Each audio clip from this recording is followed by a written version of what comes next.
Thank you so much for having me here with you today. Oh, no problem. Thanks for coming.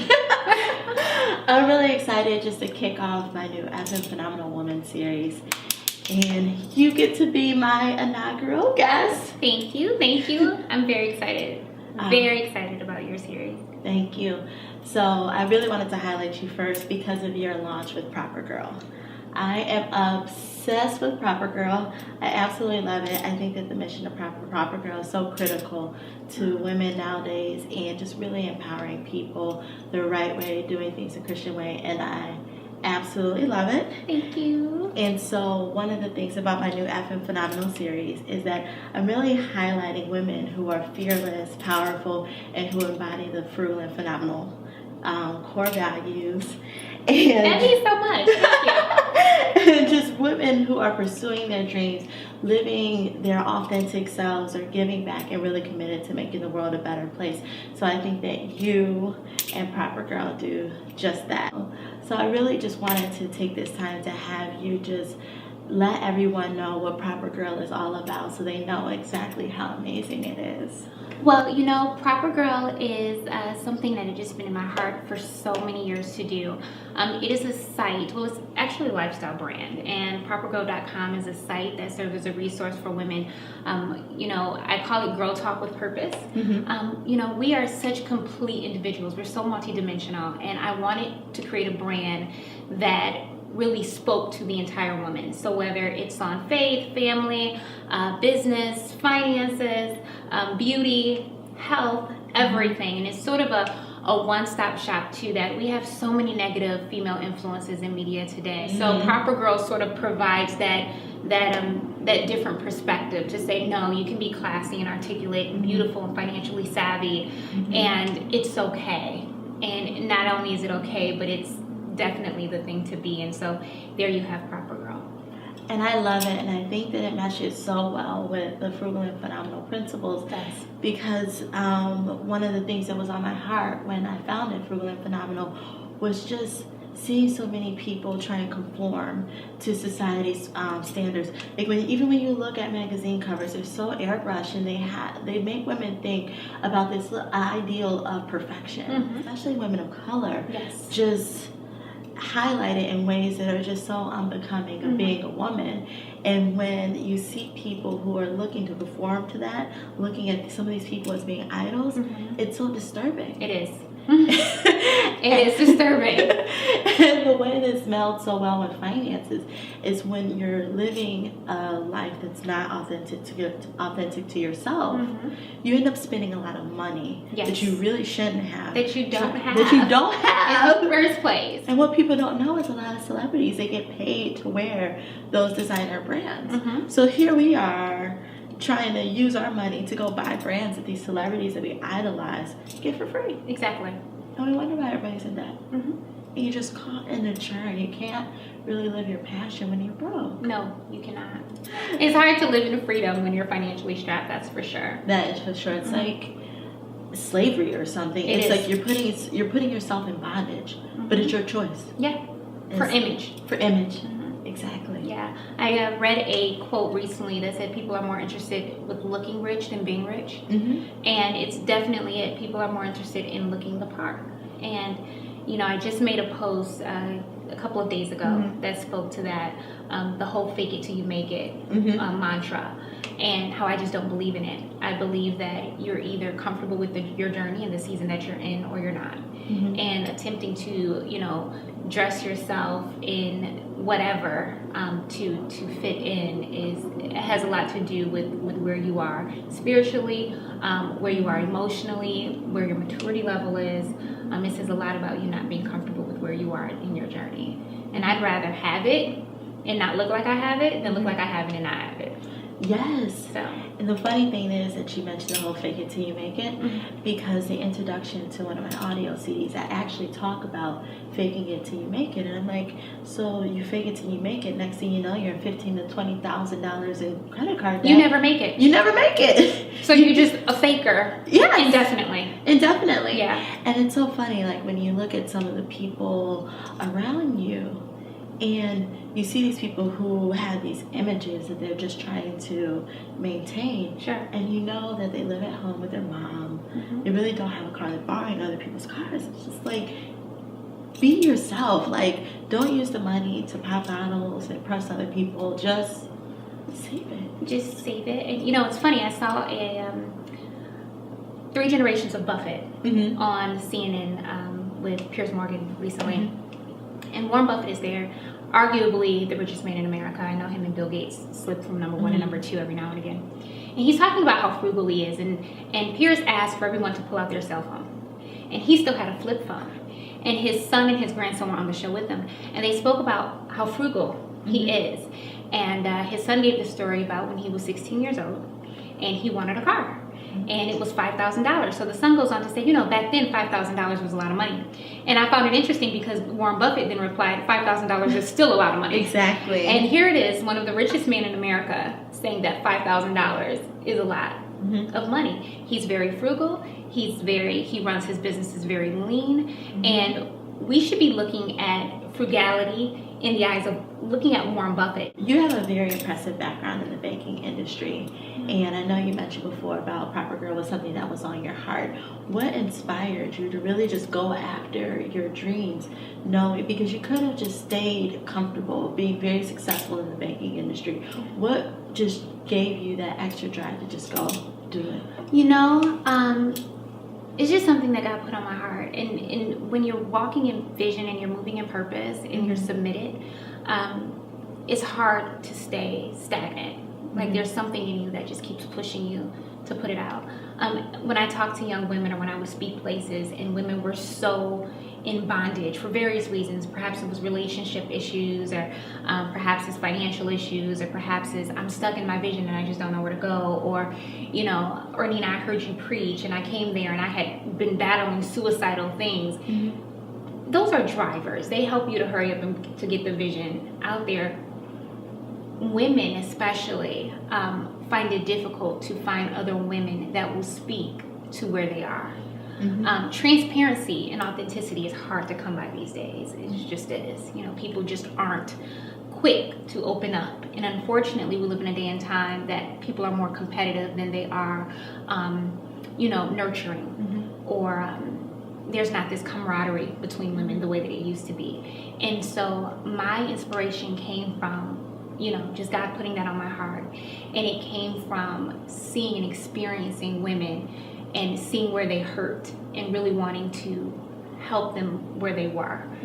Whether it's, they don't know, they're not confident, or they had a bad breakup, or they have unforgiveness issues, or perhaps bitterness issues, or, I don't know how to do a financial plan, or whatever the case is. We're so multidimensional. Women are such complex and beautiful creatures. And what's beautiful about ProperGirl is it's an area where women can feel empowered and they can be, where we can engage and empower one another. I call it a place of celebration and sharpening both. And so that was the inspiration. Just, God just put it on my heart, and then just talking to women and seeing that there was a need and wanting to help. Right, and I love it. And when you say that, I feel your passion, and I love it. And when I look at you, you really embody the things that you talk about and the things that you advocate. Because I just think back to when we met. I feel like I've known you forever. Yeah. You are just so warm, and you're just the type of person that just embraces other people. And I remember vividly standing outside freezing as we were just conversing and just sharing our different experiences and how we wanted to really be a beacon to help use our stories to help inspire other women just to be able to step out into their greatness. Because so many times I actually heard the saying before, you're meant to be 100 watt light, but why are you living at 40 watts? And I feel like so many people are out there dimming their lives because they want to fit in, because they're scared that if they're great and if they really are express who God wanted them to be, that they wouldn't necessarily have the same circle of people, that they wouldn't be looked at the same way. So too many people are dumbing down their greatness. And so they need people who aren't afraid to be them and who are really like, I'm just going to own it. I'm going to be fearless. I'm going to be awesome. And either you like it or you don't. Absolutely. So I love it. Absolutely. There's a certain boldness that comes when you're confident in who God created you to be. Mm-hmm. When you're confident in His truth concerning your journey. There is a certain boldness that is fearless. Mm-hmm. And you're no longer enslaved by the opinions of people. You're just like, I'm going to love you, mm-hmm. and I'm going to move in this boldness that God has given me, unapologetically. And I think that is so beautiful, and I think that's what makes us so beautiful in our uniqueness and our boldness. So, through ProperGirl, how are you trying to change the community that we live in? I wanted to create a site where women can go to and say, you know what, I want to be this type of woman. Mm-hmm. I want to be a woman of faith. I want to be financially savvy. Mm-hmm. I want to be business-minded. I want to be a great wife. I wanted it to sort of be that beacon of hope. And so I hope to impact the community by inspiring women to be their very best and empower one another. Mm-hmm. And celebrate each other and sharpen one another. And that's how I hope to do that. That's so awesome, because so many times, like I know you mentioned before, women are like at odds with each other. And so usually when you see one successful woman, they're like pitted against another successful woman. Mm-hmm. And you see it like men can create unity, men can uplift each other, but women it's just like it's catty, it's catty. It's I think catty is probably the best way to describe it. But you know what? I think that comes from a sort of this cultural thing that we're seeing now. Women, cattiness and pettiness being romanticized in media. And that's what people see. When you feed your spirit that, you start to act out in that manner. And so we need more proper girls and frugal and phenomenals where you can say, listen, look, you don't have to blow the bank. It's okay to be beautiful and stylish and intelligent and empower one another and get along with other successful women. Exactly. Blowing out your candle is not going to make mine shine any brighter. And I think once we live by that sort of mantra and get that in our spirit and become comfortable with our own journeys, then I think we'll be in a better place for sure. You know, it's interesting. I actually heard a saying before. One person compared life to a hockey game. And he said that some people make it their mission to be the goalie in life because they don't have their own destination. They don't have their own purpose. So instead of getting their own purpose, they set up their little shop in front of your net and try and use their little hockey puck to stop you and block other people from achieving their dreams. And so that's one of the things that I really love about ProperGirl is it's uplifting. It doesn't come from a scarcity mindset. It's like there's more than enough abundance in this world for all of us. So the more we work together, the more everyone shines because of it. Absolutely.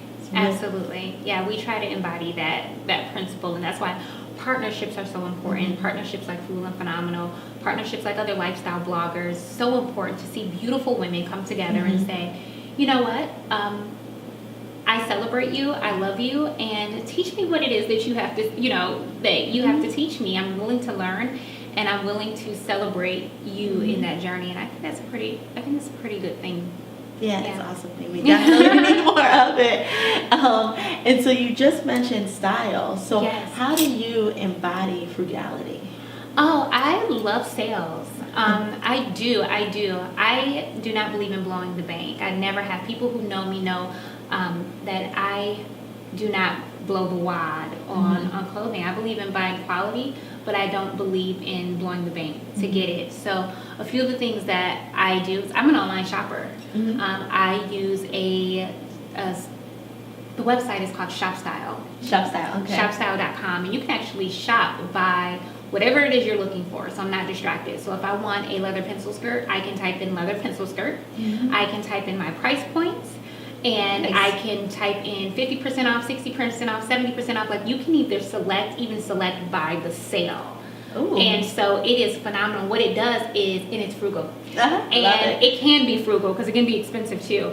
But you can actually say, this is the range that I want to spend. So don't show me anything that's outside of this range. And it won't. So what it does is it pulls from a collective of different websites, popular websites, credible websites. And that's how I shop. So I definitely believe on shopping online. I don't even think I have the patience to shop in the mall as much as I used to. I can just pull it up online and it's here within a few days and I can wait.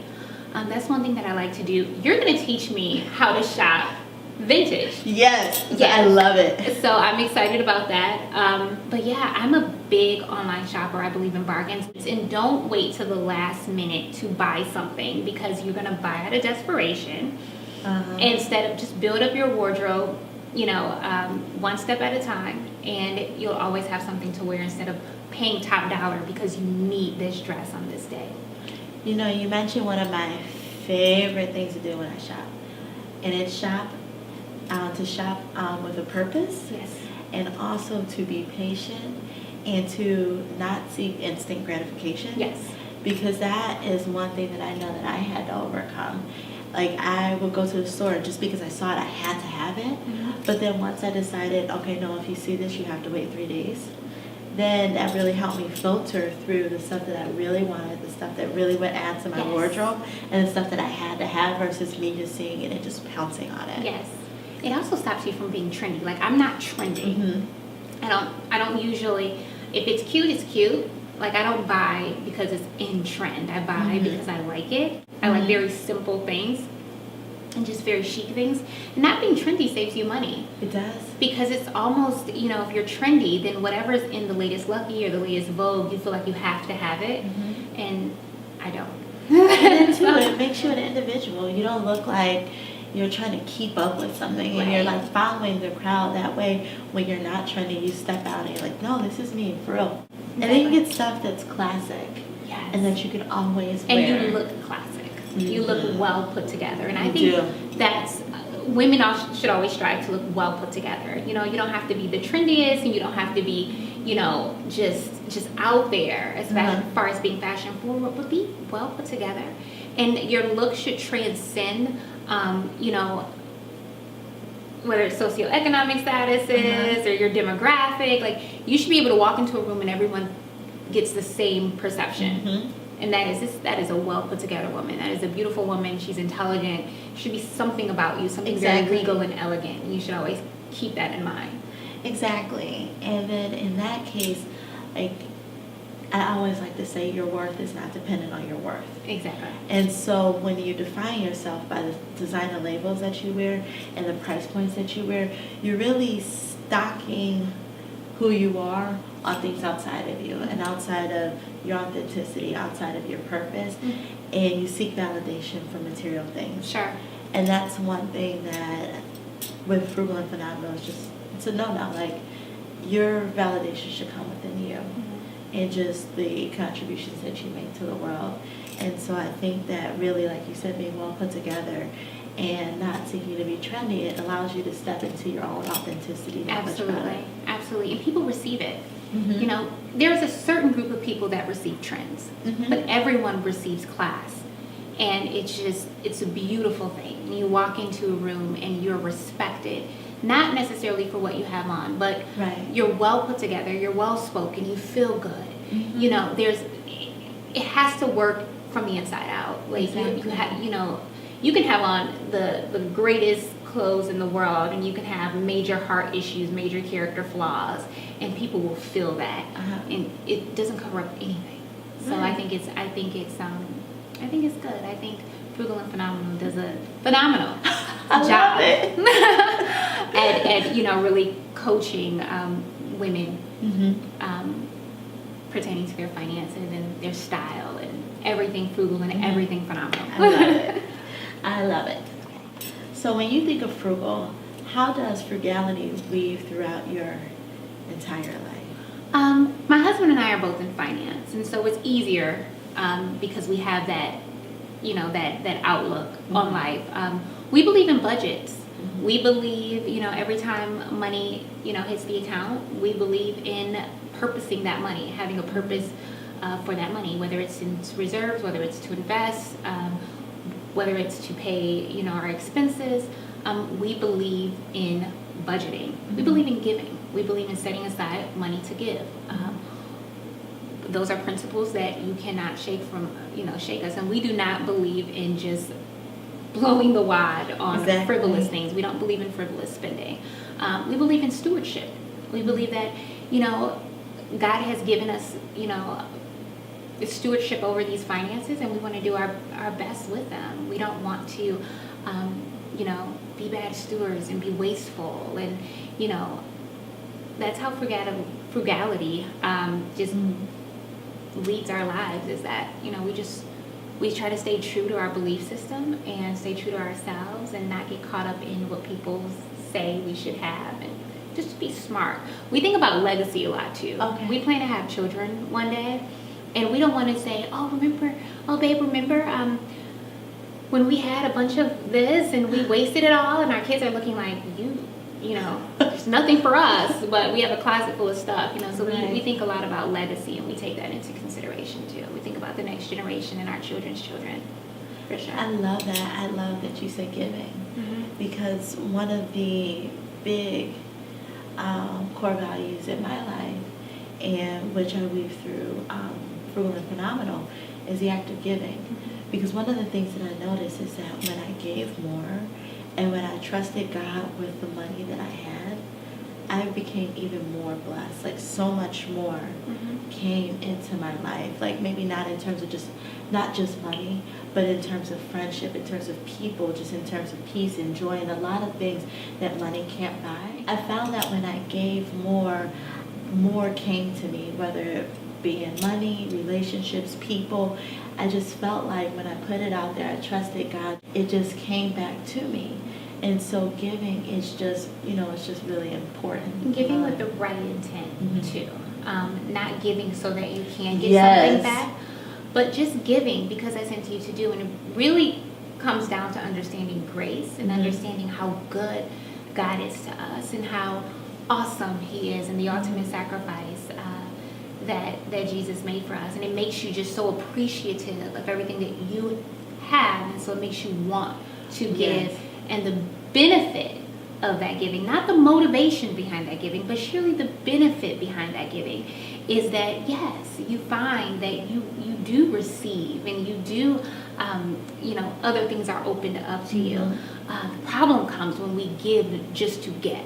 Exactly. And that means, you know, we have, you know, some heart issues that we need to work out. We give as an investment strategy instead of really just out of the pureness of our heart. And I love what you said is when you found that you trusted God with what you had, you felt like you started to reap. You started to reap what you sown, and it wasn't just monetary. It was in friendships, and it was different fruit. And there's a quote out that I see on Instagram a lot, and it says, "What I'm after can't be purchased." Exactly. And that's just a certain level of maturity to understand that. It's, you know, I'm not just looking for the monetary gain. You know, we both have, you know, we're both gainfully employed. We have, you know, we're not hurting in that area. Right. So we can go to work and get a check. We can go to work to get money, but there's something different when the grace of God is on you and the favor of God is on you, and you can, you know, grace and favor can access places that money can't buy. Right. And so that's so critical in understanding when you're talking about giving. It's just, I've been blessed with so much. I just trust God over my resources, and I'll give wherever He tells me to give. And when you do that, it's that you're showing that you're a good steward. When you're not wasteful, it's really just good stewardship. And what I love again about Frugal and Phenomenal is that it's good stewardship in style, and I love it. Just to wrap it up, like, what advice, what parting words do you have for our viewers who are watching this video? Oh, wow. Parting words would just be, always put God first. He is awesome, and people who follow ProperGirl on any social media platform knows that. You won't ever hear me dumb that down. But be true to yourself. Be bold and be fearless, and just walk in faith and understand who you are. I think we have a lot of mediums telling us who we should be. And really you have to find who God says that you are, and believe that, and be very comfortable with His truth concerning your journey, so that your transparency can minister to someone else, whether it be in the corporate arena or in or in the church. It doesn't matter. Whatever field God places you in, your transparency will be your testimony, and it will aid to someone else's development, for sure. Yes. I love it. I love it too. absolutely love it. So thank you so much for